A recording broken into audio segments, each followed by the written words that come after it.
Hi, Russ of Aquariumx here, and today I'd like to give you an update on my 3 juvenile red-sided garter snakes.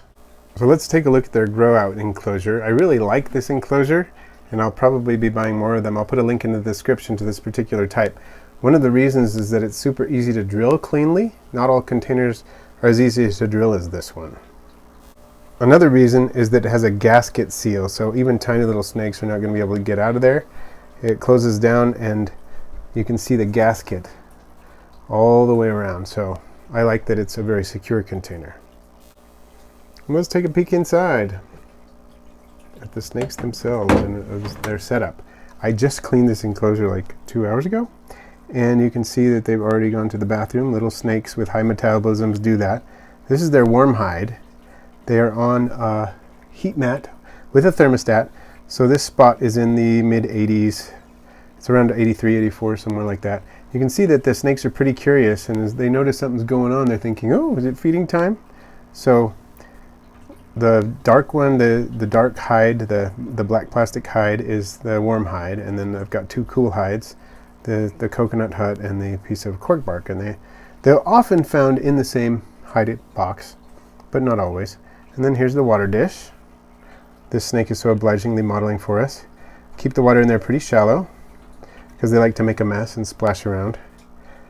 And of course, for now I'm using paper towels. They're eventually going to go into this 40-gallon breeder set up as a bioactive vivarium, but they're a little too small for that yet.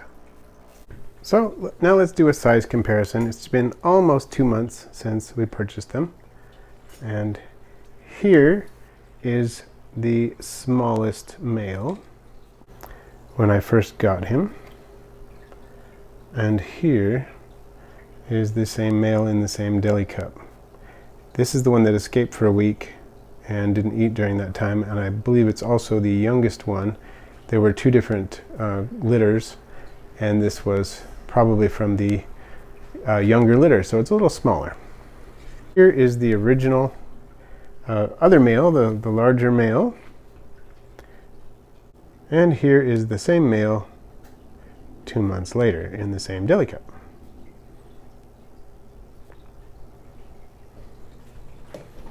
And finally, here is the female when I got her,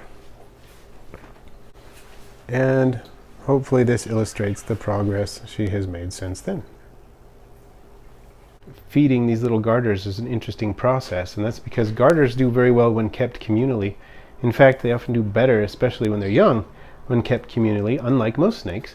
But you can't feed them together because they will often grab the same food item, and then that ends badly.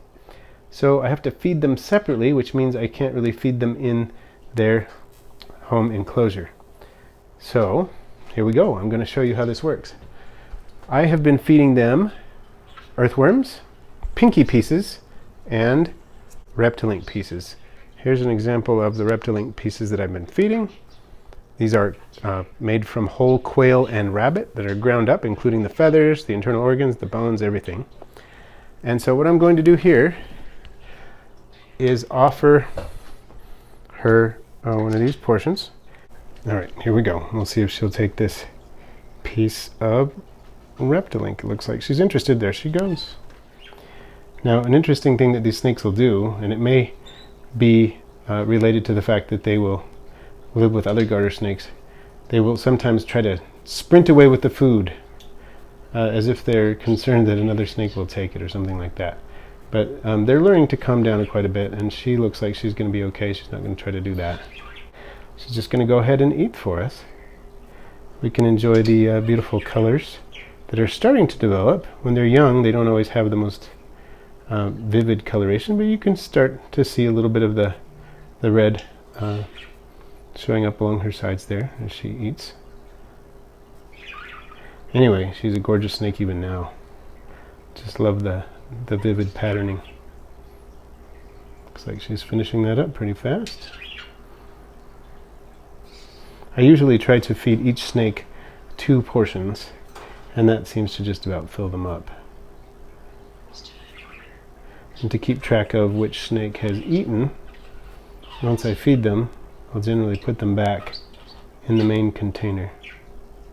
I love the way that the red patterning along her neck shows up as she's swallowing. It's kind of nice. There we go. Swallowing that down. So I will gently set her down. And I know that handling a snake after eating is not usually advised, but I haven't had any problems with these guys regurgitating at all, which is great. Okay, let's give the male a go. Now, if you haven't seen my guest blog post on reptilinks.com, I'll put a link to that so you can check that out. It was really fun. I was able to get some photos of the process and write about the rationale for Reptilinks, you know, why I'm using them and all that stuff, and how I got my snakes to accept them. That was pretty fun. So it'll be down in the description as well as on the screen here for you to check out. The male has been a little more reluctant today. I'm not sure why. He's definitely showing some interest. But usually, this male is a really good eater. He will take these without much hesitation. There he goes. There he goes. Just wasn't quite ready before, I guess. But now he seems ready to eat. Hopefully he doesn't lose that piece. It's kind of dangling. Maybe I'll just be ready to catch it if it starts to fall. But and on this one too, you can really see the patterning starting to show up along his sides with the reddish color. And I love that bold stripe right along down the back. Really quite gorgeous. I mean, I've never seen a garter snake that's ugly. They're all beautiful. The red-sideds have got to be up there. It's one of the most gorgeous garter snakes in the world.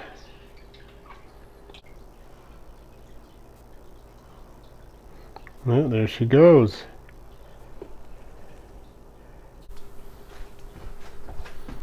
Okay, now it's the little one's turn. Let's see if he'll take some dinner.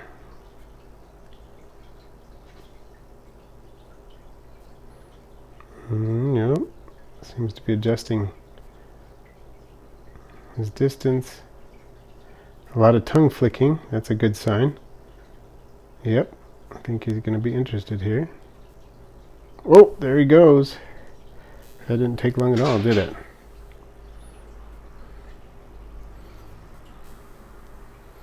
Probably going to sit there with it forever. But oh, there he goes. He's starting to swallow it down. It's hard to keep the focus on him there, but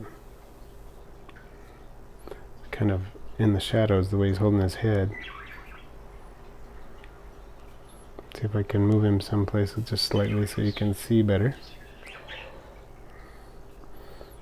One benefit of the fact that I have to feed the snakes separately, and so I can't do it in their enclosure, is that I can feed them by hand, which helps to form you know, a kind of a reinforcing situation. In other words, the snakes are often seeking food when they're being handled, and so they learn to associate me with food, and they will come out and are very curious and expectant when I approach the enclosure. They'll, you know, pop out of the hides and they'll climb up onto my hands and so on. So it helps with taming a lot. And I see that one of the snakes, I know you can't see it in the shot and I can't really show you, but one of the snakes is gathered down.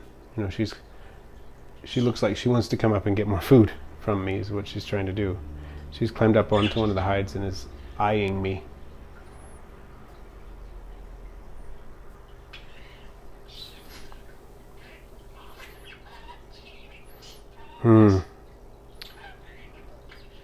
I'm just admiring those gorgeous colors. It's hard not to notice, you know what I mean? I never get over it. And I'm really interested to see what they'll look like as they get bigger.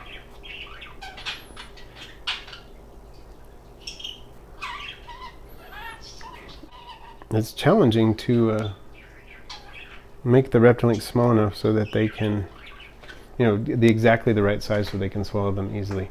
It's pretty easy just to cut one up into pieces and roll it up, but trying to find the exact size where they're really comfortable eating it is it's interesting, trying to figure that out. It's a learning curve, but they seem to be doing fine.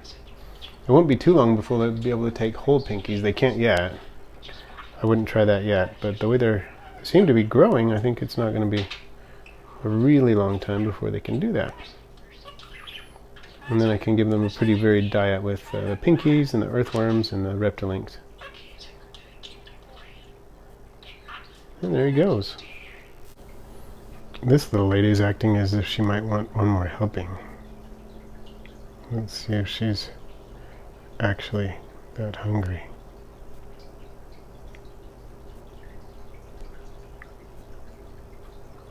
Yeah, I think she is.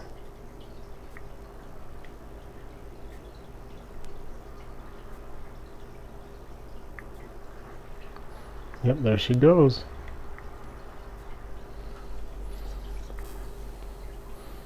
She is indeed that hungry. She's the biggest of the three. And since female garters generally get quite a bit larger than the males, it's not too surprising. She's already got a little bit of size on the other two. It's especially true since one of them is not from the same litter. It's a little younger, most likely. Garter snakes are one of those snakes that it can be difficult to regulate in terms of their diet. You have to be careful not to overfeed them. So far, I've been feeding them twice a week. One feeding of pinky pieces or earthworms, and one feeding of the Reptilinks. And when I feed them the earthworms, I dust them with a little Repashy Calcium Plus. I'll put a link to that in the description as well. It has both vitamins as well as minerals in it, since earthworms do not constitute a balanced diet. Pinkies are much more nutritious that way, as are Reptilinks. I'd like to take an opportunity to thank all of our Patreon backers. We really can't do it without you, and we appreciate all of your support. Thanks for watching today. I post videos every Wednesday and Friday, all on aquarium and vivarium pets. Please feel free to share, rate, comment, and if you haven't already, subscribe. And then click the bell icon so you don't miss my next video. I had been looking into getting red-sided garter snakes for quite some time, and I am so very glad I did. I just can't get over how beautiful they are and how fun they are.